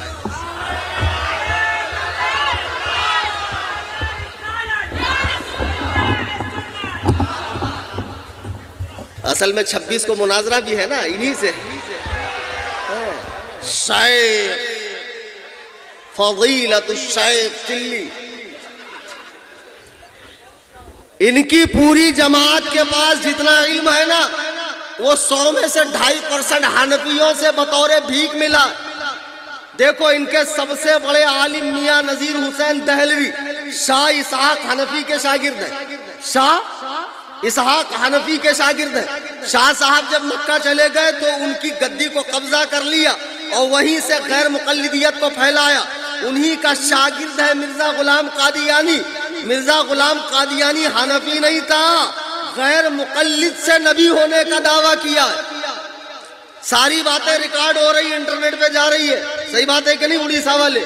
ہاں اب سنو. پھر ان کے بہت بڑے عالم ثناء اللہ امرتسری دارالعلوم دیوبند سے پڑھا ہوا، دارالعلوم دیوبند فقہ حنفی پڑھاتا ہے. ان کا آج بھی بہت بڑا عالم معراج ربانی براؤ شریف حنفی بریلوی مدرسے کا پڑھا ہوا. اور ان کا ایک بہت بڑا عالم جلال الدین قاسمی ہندوستان میں، یہ دارالعلوم دیوبند کا پڑھا ہوا ہے. یعنی ان کو جتنی علم کی بھیک ملی ہے وہ سب حنفیوں سے ملی ہے. بھیک ہم سے لی اور ہم ہی کو غرانے لگے، واہ تیرا کھائیں تیرے غلاموں سے الجھے ہے منکر عجب کھانے غرانے والے. کہتے حنفیت اور ہے، محمدیت اور ہے، حنفی اور ہے، محمدی اور ہے. رسول اللہ کے شاگرد ہے عبداللہ ابن مسعود. جب یہ کوفہ آئے تو آج مجھے بھی لوگ کہتے ہیں کوفی کلیم، کوفی کلیم. میں نہیں چڑھتا. ارے اس میں چڑھنے کی بات کیا ہے؟ حضرت عمر کے ارشاد پر ہجری 17 میں سعد ابن ابی وقاص نے کوفہ شہر کی بنیاد رکھی. کوفہ میں 1,500 صحابہ تشریف لائے اور میرا امام اعظم ابو حنیفہ کوفہ میں پیدا ہوا. مجھے کوئی ٹینشن نہیں، صوفی کی جگہ کوفی کہو. تو میں عرض یہ کر رہا تھا عبداللہ ابن مسعود کوفہ آئے. تو کوفہ جب آئے تو رسول اللہ سے علم کس نے لیا؟ عبداللہ ابن مسعود سے. عبداللہ ابن مسعود سے کس نے لیا؟ علقمہ نے. علقمہ سے علم کس نے لیا؟ ابراہیم نخعی نے. ابراہیم نخعی سے علم کس نے لیا؟ حماد نے. حماد سے علم کس نے لیا؟ امام اعظم ابو حنیفہ نے. امام اعظم ابو حنیفہ کی گدی پہ کون بیٹھا؟ محمد بن حسن الشیبانی بیٹھے. اب مجھے بتاؤ کہ فقہ حنفی یہ الگ کیسے ہوئی؟ یہ شروع بھی محمد سے ہے، یہ ختم بھی محمد پر ہے. فقہ حنفی اول سے آخر تک فقہ محمدی. نہیں سمجھے نا؟ تو ہماری فقہ کی کتاب ہے در مختار، اور ایک ان کی ہے نزول الابرار. جس میں لکھا ہے ٹھنڈی کا زمانہ ہے، صبح صبح آپ مسجد میں گئے، آواز نہیں آئی لیکن نکل گئے مولانا وسیع الرحمان مسئلہ بتا دیجیے، آواز نہیں تھی، بو بھی نہیں تھی، لیکن نکلنا محسوس ہوا، تو حضرت نے کہا کچھ نہیں، وضو کرنا پڑے گا۔ وہ بیٹھا ہے دین میں آسانی پیدا کرنے کے لیے، جب اس نے تراویح کو ہاف کر دیا، قربانی کو 4 دن کر دیا، منورنجن کے لیے عورتیں مسجد میں لے کر آؤ، جتنی آسانی ہے سب وہی ملیں گی۔ حدیث میں نہیں ہے، حدیث میں نہیں ہے، حدیث میں نہیں ہے، لوگ بھی خوش، خاموخواہ کیوں ہم تکلیف اٹھائے جب حدیث میں ہے ہی نہیں۔ ایک عورت تھی، سینے میں درد محسوس ہوا تو اپنے سہیلیوں سے کہا رے بہت درد ہو رہا، کیا کریں؟ تو بولے جاؤ ہاتھ، تم کو کس نے کہا عورتوں کو دل ہوتا ہے؟ عورتوں کو دل ہوتا ہے؟ بالکل نہیں ہوتا عورتوں کو دل، ایک دم خوش۔ ارے جب دل ہوتا ہی نہیں ہے تو ہارٹ اٹیک کا خطرہ کا، جب دین میں ہائی نہیں تو ہم کریں کیوں؟ دعا ضروری نہیں ہے۔ اتنے فاسٹ مسجد میں آئیں گے، 25 لوگ کھڑے ہوتے ہیں ایک صف میں، اب یہ جب کھڑا ہوا تو 11واں نہیں کھڑا ہو سکتا۔ ٹوپی ضروری نہیں ہے۔ بخاری کی حدیث ہے، عمرو بن سلمہ نے بغیر پاجامے کے نماز پڑھائی، جی ہاں، اور صحابہ نے نماز کو دہرایا نہیں۔ تو بیٹے آپ کو اتنا ہی معلوم ہے ٹوپی ضروری نہیں ہے؟ کلیم حنفی سے سن لو، بخاری کی 16 آنے صحیح حدیث ہے، پاجامہ بھی ضروری نہیں۔ آپ تو اہل حدیث ہو نا، آپ کو تو حدیث پہ عمل کرنا چاہیے، ہم تو سنت والے، ہم تو اسی حدیث پہ عمل کریں گے جو بخاری میں 4 حدیثیں ہیں کھڑے ہو کر استنجا کرنے کی، بیٹھ کر کرنے کی ایک بھی نہیں ہے، لیکن سنت کون سا؟ کھڑے رہ کے کرنا کہ بیٹھ کے؟ تو ہم سنی ہیں، ہم بیٹھ کے کریں گے، لیکن کل سے اگر کوئی بھی جلوہ پاڑا کا اہل حدیث بیٹھ کر پیشاب کرے، کان پکڑ کر اٹھاؤ حرام خور، یا تو دکھا دے کہ بیٹھ کے پیشاب کرنے کی حدیث بخاری میں، یا ہم سے دیکھ لے کھڑے رہ کر پیشاب کرنے کی بخاری میں حدیث۔ تو اہل حدیث ہے تو حدیث پہ عمل کر، اور حدیث سنت ایک چیز بالکل نہیں ہے۔ تو میں عرض یہ کر رہا تھا کہ بڑی آسانی ڈسکاؤنٹ پہ ڈسکاؤنٹ دیتے جا رہے۔ مولانا سے مسئلہ پوچھا گیا کہ حضرت بہت ٹھنڈی لگ رہی ہے، وضو کا من نہیں کر رہا، کچھ گنجائش تھوڑی بہت، نذرانہ بڑھا دیتا ہوں۔ مولانا کہیں گے ابے کم بخت میں آلو بیچوں گا، ٹماٹر بیچوں گا، دین نہیں بیچوں گا۔ وضو کرنا پڑے گا، وضو کرنا پڑے گا، لیکن وہاں فرما رہے جب تک بم کی طرح نہ پھوٹے وضو نہیں ٹوٹتا۔ بڑا مضبوط واٹر پروف وضو ہوتا ہے غیر مقلدوں کا۔ ہاں بھائی ان کا مسئلہ، منی کھانا پاک ہے تو منی کسٹرڈ کھلائیے شیخ صاحب کو، منی کسٹرڈ بنا کر کھلاؤ۔ بڑی آسانی، بڑی چھوٹ دین کے اندر۔ قربانی 4 دن، چلو 4 دن کیا تو کیا، بڑے جانور میں 7 حصہ، چھوٹے میں 1 ہی ہوتا ہے، لیکن فرماتے نہیں۔ جماعت غربائے اہل حدیث کے اماموں پیشوا مفتی عبدالستار دہلوی فتاوی ستاریہ میں نیٹ پر دیکھو کہ پورے گھر کی طرف سے اگر ایک مرغی بھی ذبح کی گئی تو قربانی ہو گئی۔ اس سے بھی زیادہ ڈسکاؤنٹ، لوگوں کو کھینچنا ہے، جماعت بڑھانا ہے، سعودیہ میں دکھانا ہے۔ تو بولے ایک انڈا بھی اگر پورے گھر کی طرف سے قربان کیا گیا تو قربانی ہو گئی۔ تو ایک جگہ میں تقریر کر رہا تھا ہمارے دیہات میں، تو میں نے کہا یار بکرے کا منہ تو قبلے کی طرف کرتے، انڈے کا منہ کہاں کریں؟ بکرے میں 3 حصہ ہوتا، انڈے میں کیا کریں؟ بکرے کی دعا ہوتی ہے، انڈے کی دعا۔ تو ایک بڈھا اٹھا بولتا مولانا دعا ہے نا اس میں، آپ کو نہیں معلوم؟ میں نے کہا کون سی دعا؟ بولے گول گول انڈا، نہ جانو مادہ نہ جانو نر، بسم اللہ اللہ۔ بتاؤ اہل حدیثوں نے انڈے کی قربانی جائز کر دی تو لوگوں نے دعا کر لی۔ آسانی ڈسکاؤنٹ ہے نہیں، حدیث میں نہیں ہے، صحیح حدیث میں نہیں، ماشاءاللہ صحیح سکہ میں نہیں ہے، صحیحین میں نہیں ہے۔ اب بیٹھا رہیں گا لائبریری میں ڈھیر ساری کتابیں اور سنی دیکھ کے ڈر جاتا ہے، آپ کیا سمجھیں؟ ارے گدھے کے پیٹھ پہ کتاب، یہ صرف کتابیں الماری میں رکھ کے تقلید کا انکار کر رہا ہے۔ اس حرام خور کو یہ نہیں معلوم کتابوں کے لکھنے والوں کے گلے میں بھی تقلید کا پٹا تھا، ان کتابوں کے لکھنے والوں کے گلے میں بھی تھوڑی دیر اجازت ہے نا بولنے کی؟ یہ بہت دیر نہیں بولوں گا. جیسن توہار ملیدہ ویسن ہمار فاتحہ. سمجھے کہ نہیں سمجھے؟ تو بہرحال اب دیکھو بیٹھا ہوا ماشاءاللہ بہت ہوشیار، بہت چتر، سنی بچے کو پکڑیں گے، خلل ڈالیں گے.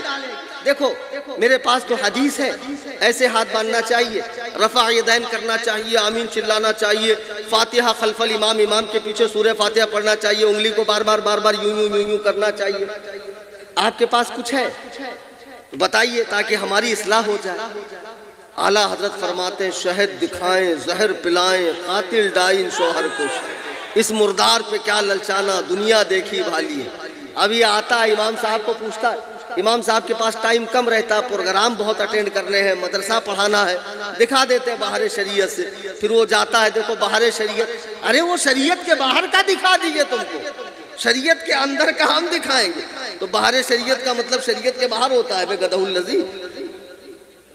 اب اس کو حدیث کا چسکا لگا، حدیث میں آپ سمجھتے ہیں یہ بہت بڑا عامل بالحدیث ہے. خدا کی قسم ایسا نہیں ہے.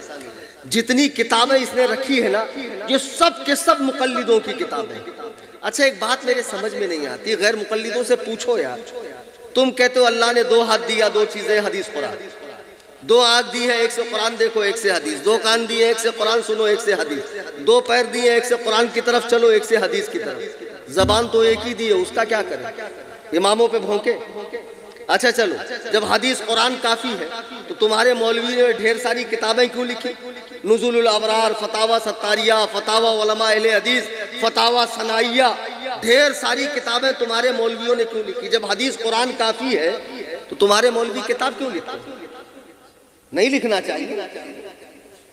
ہر شخص کے گھر میں حدیث قرآن پہنچا دو، ایک قرآن کریم، ایک 6 حدیثوں کا سیٹ، بھائی پڑھ اور اپنا بیڑا غرق کر، جیسا سمجھ میں آئے سمجھ لے. کیونکہ تمہارے یہاں کسی کی مانی جاتی نہیں. غیر مقلد کون؟ ایک اچھا نعرہ دے رہا ہوں، حاضر ہیں آپ لوگ؟ آپ سے کوئی پوچھے اہل حدیث کون؟ بولنا جس نے کچھ پڑھا نہ ہو، جس کا کوئی بڑا نہ ہو، جس نے کچھ اور جس کا کوئی. جی یہ اتنے بڑے بقرات ہیں، کسی کو کچھ سمجھتے ہی نہیں. ان کے علماء نے کہا دین میں تقلید حرام ہے، کسی کی مانو مت، ڈائریکٹ حدیث قرآن پڑھو اور جیسا سمجھ میں آئے دین پر چلو. پوچھو گے تو تقلید ہو جائے گی. تو جب امام اعظم ابو حنیفہ جیسے کی تقلید نہیں کی جا سکتی ہے تو 14ویں صدی کے ٹچے مولویوں کی تقلید کرو گے؟ بہرحال اب اس نے لائبریری میں جتنی کتابیں رکھی ہے نا، یہ سب کے سب مقلدوں نے لکھی. اللہ اکبر کبیرہ. ذرا سوچئے اتنی کتابیں لکھنے والوں نے تقلید کا انکار نہیں کیا. یہ ٹانگ کا جانور 14ویں صدی میں پیدا ہونے والا، زمانہ رسالت سے 1500 سال بعد یہ کیسے دین پہ تحقیق کرے گا؟ اگر دین پر تحقیق کرو گے نا بیٹا، ایک حدیث کے تحقیق میں 50 سال نکل جائیں گے. تحقیق نہیں ہوگی. ہم ایک بات کہتے، روٹیاں پکی ہے، اللہ دین دینے والا، نبی دین لانے والے، صحابہ دین پھیلانے والے، اور اس امت کے پہلے شخص ابو حنیفہ دین لکھنے والے، دین کو مدون کرنے والے، دین کو جمع کرنے والے، اور ان کے ذریعے جو دین آیا ہے اس پہ پڑھو، عمل کرو. اور انہوں نے جو اصول بنائے ہیں اس کی روشنی میں علماء نئے مسئلوں کو حل کریں گے. تمہارا کام ہے علماء کو فالو کرنا. یہ کہتا نہیں کسی کو فالو مت کرو، ڈائریکٹ حدیث قرآن پڑھو. یہ اتنی گمراہیت کی دعوت ہے، خدا کی قسم لوگ گمراہ ہو رہے ہیں. میں نے ایک واقعہ کئی بار سنایا اور سچی کا واقعہ، اور خدا کی قسم مبنی بر حقیقت ہے. آپ کی آنکھیں پھٹی رہ جائیں گی، ایسا بھی ہوتا ہے. ہمارے یہاں ایک بچہ تھا، پان پٹی پہ بیٹھتا تھا، اچھا خاصا سنی تھا، سارا کچھ چل رہا تھا، ٹیپ میں بجتے رہتی نعتیں وغیرہ وغیرہ. اب گزر بسر نہیں ہوا تو ماں نے سب بیچ باچ کے اس کو سعودیہ بھیج دیا کہ بیٹا تم سعودیہ جاؤ، وہاں سے کما کے ہم کو پیسہ بھیجو. اب یہ سعودیہ گئے تو وہاں جانے کے بعد ان کا من نہیں لگ رہا تھا. وہاں کا جو بڑا بڑا روٹی ہوتا ہے خبوز، وہ حلق میں ان کے اتر نہیں رہا تھا. تو یہ اماں کو ہر دن فون کرتے، اماں ہم کو بلا لو، اماں ہم کو بلا لو، ہمارا من نہیں لگ رہا.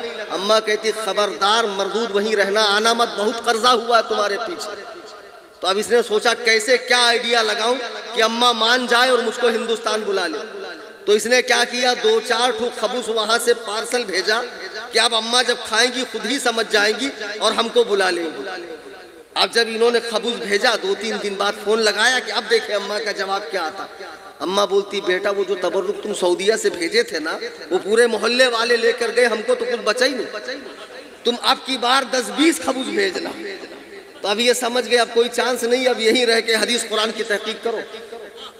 تو اب ان کو مل گیا ایک متوا کتوا، وہ لال رومال والا فارم کی مرغی، وہ چونچ والا ہوتا ہے۔ تو پھر اس نے جو ہے ان کو مسند امام احمد دے دیا اور 2-4 ٹھو کتاب دے دیا، عربی میں بولنا سکھا دیا، لغت وغت بتا دیا چغت کو کہ دیکھو لغت میں ایسے ایسے نکالا جاتا ہے۔ اور ماشاءاللہ سعودی کی تیز ہواؤں میں داڑھی شریف رکھ لی انہوں نے، اور پھر بھول گئے کہ میں نے داڑھی رکھا ہے، یہ نیچے تک داڑھی آئی۔ جب وہ تشریف لائے تو میں سوچ رہا تھا یا اللہ یہ فضیلت الشیخ حفیظہ اللہ صاحب جب استنجا جاتے ہوں گے تو ایک میں ناڑا ایک میں لوٹا، تو یہ داڑھا کون سنبھالتا ہوگا؟ ہم نے سعودی میں نہیں دیکھا اما۔ بتاؤ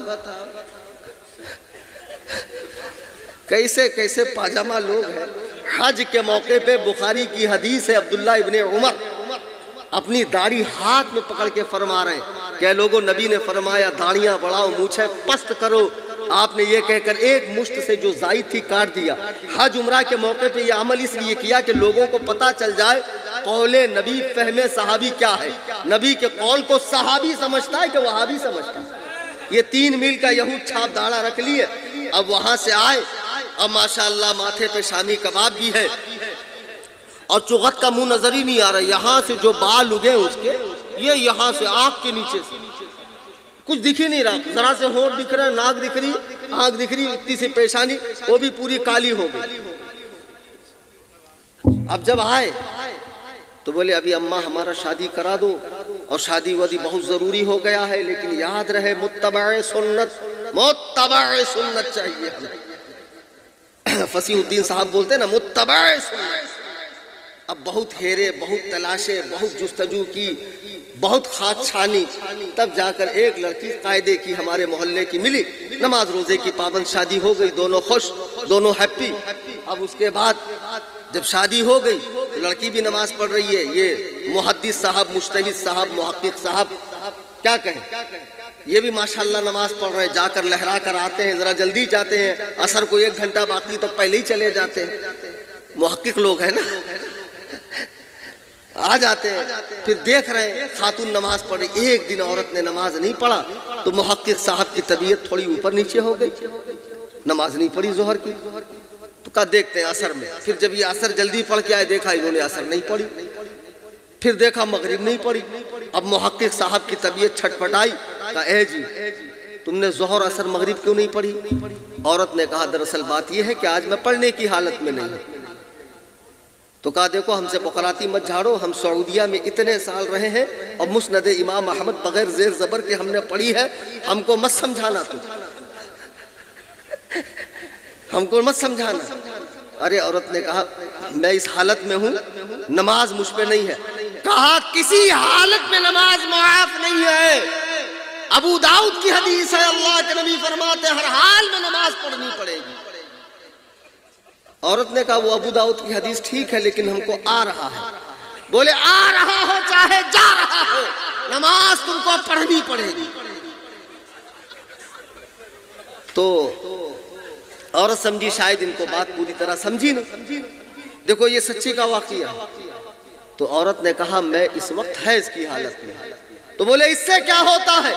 حدیث میں اللہ کے نبی کا فرمان ہے لا تقبل صلاۃ حائض الا بخمار، حیض والی کی نماز نہیں ہوتی جب تک اوڑھنی نہ اوڑھے، اوڑھنی اوڑھ لے نماز ہو جائے گی۔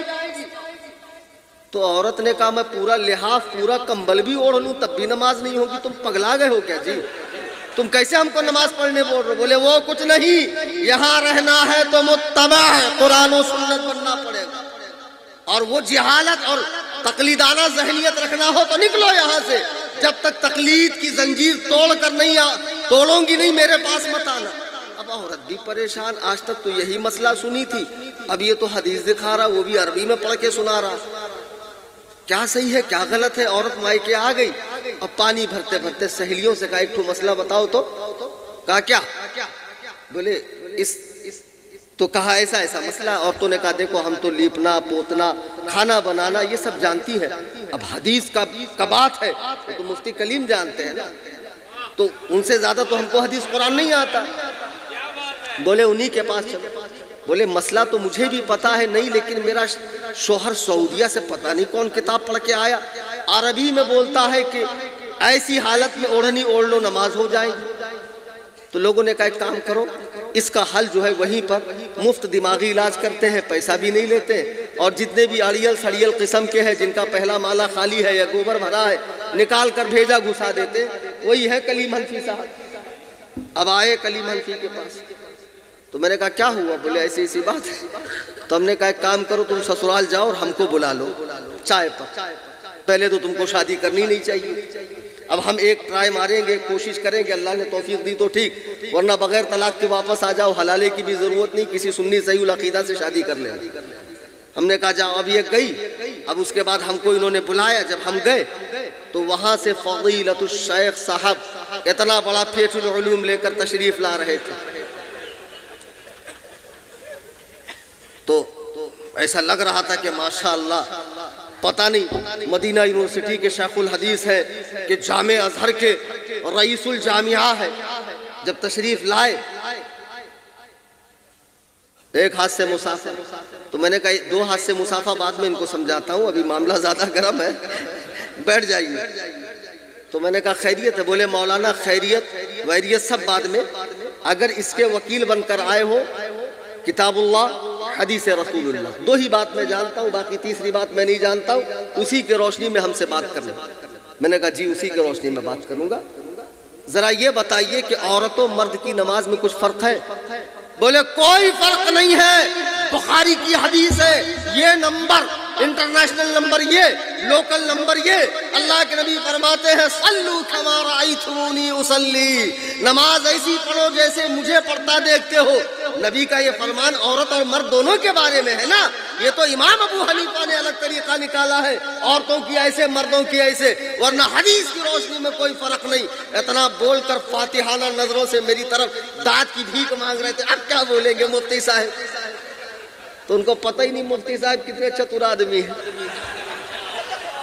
ہم نے کہا ماشاءاللہ ماشاءاللہ آپ تو بہت اچھی حدیث بولتے. بولے اتنے سال سعودیہ میں رہا ہوں اور گلا صاف کرنے میں اتنا وقت لگا ہے مجھ کو.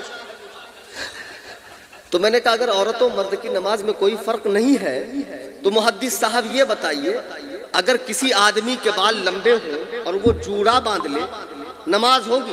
بولے نا نا نا نا, سنن نسائی کی حدیث ہے, اللہ کے نبی فرماتے ہرگز کوئی لمبے بالوں والا اپنے بالوں کا جوڑا نہ بنائے ورنہ نماز نہ ہوگی. میں نے کہا اگر عورت جوڑا بنائے تو بولے عورت کی ہو جائے گی. میں نے کہا ابھی آپ کہہ رہے تو کوئی فرق نہیں. بولے ہاں ایک فرق ہے, ایک.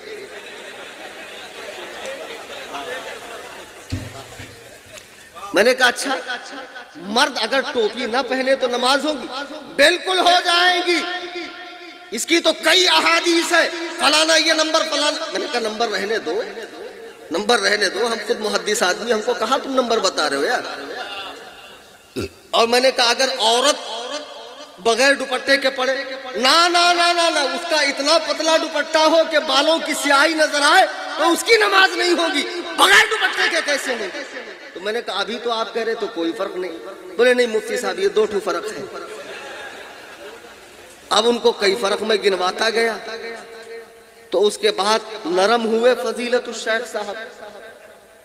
پھر میں نے کہا وہ سب چھوڑو, آپ بیوی کو اس حالت میں نماز کے لیے کیوں کہتے ہیں؟ بولے حضرت میں کیا غلط کہتا ہوں, رکیے ابھی میں حدیث لے کر آتا ہوں. اندر گئے, ابو داؤد لائے, تو میں نے ان سے پوچھا حدیث آج سے ہے؟ نہیں, بولے حدیث تو 1500 سال سے. تو میں نے کہا عورتیں آج سے ہیں؟ بولے عورتیں بھی 1500 سال سے. تو میں نے کہا 1500 سال میں نبی نے, صحابہ نے, تابعین نے, تبع تابعین نے, اولیاء امت نے, صلحاء نے, مفسرین نے, محدثین نے, علماء ربانیین نے, کسی نے نہیں سمجھا ڈائریکٹ نبی کا تم کو کوئی کال وال آیا تھا کہ اس حدیث کا یہ مطلب ہے جو تم سمجھے ہو؟ تو بولے حضور اس کا کیا مطلب ہے؟ حائزن الا بخمار, کہ بغیر دوپٹے کے نماز نہیں ہوتی حیض والی کی. ارے میں نے کہا گدہ الذی یہاں لغوی معنی مراد نہیں ہے، لغت میں کہتے ہیں حائزن بمانا جسے حیض آ رہا ہو، حدیث میں لغوی معنی مراد نہیں ہے۔ حدیث کا مطلب یہ ہے کہ بچی جو 9 سال کے پہلے کی ہے، بالغ نہیں ہے، وہ نماز بغیر دوپٹے کے پڑھیں گی تو چل جائے گا، لیکن 9 کے بعد وہ بالغ ہوتی ہے، اور بالغ اسے اس حالت میں وہ بالغ ہوتی ہے جب اسے مہینہ شروع ہو جائے۔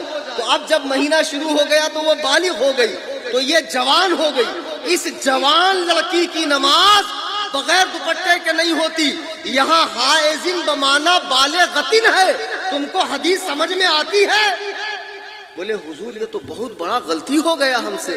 تو میں نے کہا بیٹے ایسے ہی غلطی کر کر کے خود سے حدیث قرآن سمجھ کے تم لوگ اپنا بیڑا غرق کر رہے ہو۔ اللہ کے لیے اپنے حال پر رحم کھاؤ۔ خدا کی قسم مجھے بتاؤ اے جلوہ پاڑا کے مسلمانوں، اسی ہندوستان میں جب اسلام آیا، صحابہ کرام لائے نا کیرلا سے، پھر مسعود سالار غازی لائے، غریب نواز لائے، بادشاہ نے اسلام لائے، صوفیہ لائے، علماء لائے، تو جتنے لوگ اسلام لے کر آئے وہ کوئی نہ کوئی تقلیدی مذہب لے کر آئے، فقہی مذہب لے کر آئے کہ نہیں آئے؟ ہندوستان میں اسلام لانے والے حنفی، اسلام پھیلانے والے حنفی، اسلام کی اشاعت کرنے والے حنفی، حدیث کی شرحیں لکھنے والے حنفی، مدارس بنانے والے حنفی، قرآن کی اشاعت کرنے والے حنفی۔ اسی ہندوستان میں 500 علماء نے مل کر ایک کتاب لکھی، فتاوی عالمگیری، جو دنیا کے ہر اسلامی کورٹ کے اندر فتاوی رضویہ اور فتاوی عالمگیری یہ 2 کتابیں رکھی جاتی ہے۔ مجھے بتاؤ جس زمانے میں بادشاہ اورنگزیب نے 500 علماء سے یہ فقہ کی کتاب لکھوائی، اس وقت اس کے رد میں کسی نے کوئی رسالہ، کوئی پامپلیٹ، کوئی کتاب نکالی؟ یعنی اس وقت بھی ان کا وجود نہیں تھا۔ غور کر رہے ہیں کہ نہیں آپ؟ اس وقت بھی ان کا وجود نہیں تھا۔ یہ انگریز کا منحوس قدم پڑنے کے بعد یہ گروہ ناپاک پیدا ہوا، اور گروہ ناپاک پیدا ہونے کے بعد بڑے بڑے اماموں پر بھونک رہا ہے، ہاتھ صاف کر رہا ہے، جیسے رابضی صحابہ پر بھونک رہے، مولائی صحابہ پر بھونک رہے، ویسے یہ غیر مقلد لونڈے بڑے بڑے امام، خاص طور سے امام اعظم ابو حنیفہ پر بھونک رہے۔ میں ایک چھوٹی سی بات بتا کر اپنی بات ختم کر دوں۔ ابھی آپ فجر میں جائیں مسجد میں، مولانا معین الدین کی اقتداء کریں، ابھی یہ حالت قیام میں ہے، آپ کو خیال آ گیا، اچانک قرآن کی آیت یاد آ گئی، فاستبقوا الخیرات، نیکی میں آگے بڑھو، آپ رکوع میں چلے گئے، کچھ برا کیا، امام رکوع میں ہے، آپ کو آیت یاد آ گئی، فاستبقوا الخیرات، نیکیوں میں آگے بڑھو، آپ سجدے میں چلے گئے، کچھ برا کیا۔ نبی فرماتے ہیں جو امام پر سبقت کرے وہ گدھا بنا کر اٹھایا جائے گا قیامت میں۔ میں سوچ رہا ہوں یا اللہ، جس کو اڑیسہ سے بلا کر محلے والوں نے امام بنایا ہو، اور جس کی امامت پر ہر وقت تلوار لٹک رہی ہے، پتہ نہیں کب فارغ کر دیا جائے، نکاح نہیں پڑھایا فلانے کا آؤٹ، فلانے کا جنازہ نہیں پڑھایا آؤٹ، فلانے سے کیوں ملا آؤٹ۔ جس کی امامت پر تلوار لٹک رہی ہو، جو تنخواہ دار امام ہو، جسے محلے والوں نے امام بنایا ہو، اس کی مخالفت کرنے والے کو اللہ قیامت میں اللہ گدھا بنائے گا۔ جس امام اعظم ابو حنیفہ کو امت کے تمام بڑے بڑے اولیاء نے اجماعاً امام بنایا ہو، جس کو رسول اللہ نے امام بنایا ہو، کہ جب آپ قبر انور پر گئے سلام عرض کیا، اے رسولوں کے سردار آپ پر سلام ہو، قبر انور سے جواب آتا ہے، اے مسلمانوں کے امام تجھ پر بھی سلام ہو۔ میں نے تقریر کی، ایک صاحب نے کہا مولانا بات سب صحیح ہے لیکن نام آیا قرآن میں۔ میں نے کہا کس کا؟ بولے ابو حنیفہ کا۔ نام آتا تو ہم بھی مان لیتے۔ میں نے کہا شادی ہوئی ہے؟ بولے ہاں، 4 بچہ ہے۔ میں نے کہا جس سے شادی کیے ہو اس کا نام آیا ہے قرآن میں؟ بولے اس کا نام کیوں آئے گا؟ قرآن میں تو ہے نکاح کرو، تو ہم نے نکاح کیا۔ تو میں نے کہا قرآن میں اطیعوا اللہ واطیعوا الرسول واولی الامر منکم، امر والوں کی اطاعت کرو، سب کا نام تھوڑی آئے گا۔ امر والوں کی اطاعت کرو، مجتہدین کی اطاعت کرو۔ عبداللہ ابن عباس فرماتے ہیں یہاں اس سے مراد علماء ہے، حکام نہیں ہے، اس سے مراد علماء ہے۔ تو قرآن نے کہا علم والوں کی اطاعت کرو، فاسألوا اہل الذکر ان کنتم لا تعلمون، پتہ نہ ہو تو علم والوں سے پوچھو۔ امام اعظم ابو حنیفہ جو ہجری 80 میں پیدا ہوئے، ہجری 150 میں وصال فرمایا، 45 سال تک عشاء کی وضو سے فجر کی نماز پڑھی، جس نے 12,93,000 مسائل امت کے سامنے جمع کر کے رکھے ہو، جس نے 55 حج ادا فرمائے ہیں، جس کے تقویٰ کا یہ عالم ہو، اللہ اللہ کتاب اٹھا کر پڑھو۔ امام یزید بن ہارون رحمہ اللہ بہت بڑے محدث ہے، ان سے کسی نے پوچھا کہ حضرت عالم کو فتویٰ کب دینا چاہیے؟ امام اعظم کے دشمن ہے، موافق نہیں ہے، مخالف ہے، فرماتے ہیں پہلے مخالف تھے، فرمایا جب آدمی ابو حنیفہ جیسا متقی ہو جائے تب اسے فتویٰ دینا چاہیے۔ لوگوں نے پوچھا ان میں کیا تقویٰ ہے؟ کہا سنو، میں ان کے ساتھ ایک جنازے میں گیا، بہت تیز دھوپ تھی، سارے لوگ ایک گھر کے چھاؤں میں کھڑے ہو گئے، لوگوں نے کہا حضور آپ آ جائیے۔ امام اعظم نے فرمایا نہیں، اس گھر والے نے مجھ سے قرضہ لیا ہے، اگر میں اس کی چھاؤں میں کھڑا رہوں تو یہ سود ہے، یہ پیسے پہ زیادہ انٹرسٹ حاصل کرنا ہے۔ اللہ اللہ مجھے بتاؤ جو اتنا متقی پرہیزگار ہو کہ بوقت وفات اپنے بیٹے حماد سے کہتا ہے کہ میرے پاس 5 کروڑ کی امانتیں ہیں، جب میں دنیا سے جاؤں تو فلاں فلاں کو دینا۔ ارے کتے کے پلے، تجھے اگر 500 روپے دیے جائیں تو 4 آدمی لے جانا پڑتا وصول کے لیے، اس زمانے میں جس کے پاس 5 کروڑ کی امانت ہو، مجھے بتاؤ جو لوگوں کے دنیاوی معاملات میں خیانت نہ کرتا ہو وہ حدیث و قرآن میں خیانت کرے گا؟ تمہاری مائیں تم پر روئیں،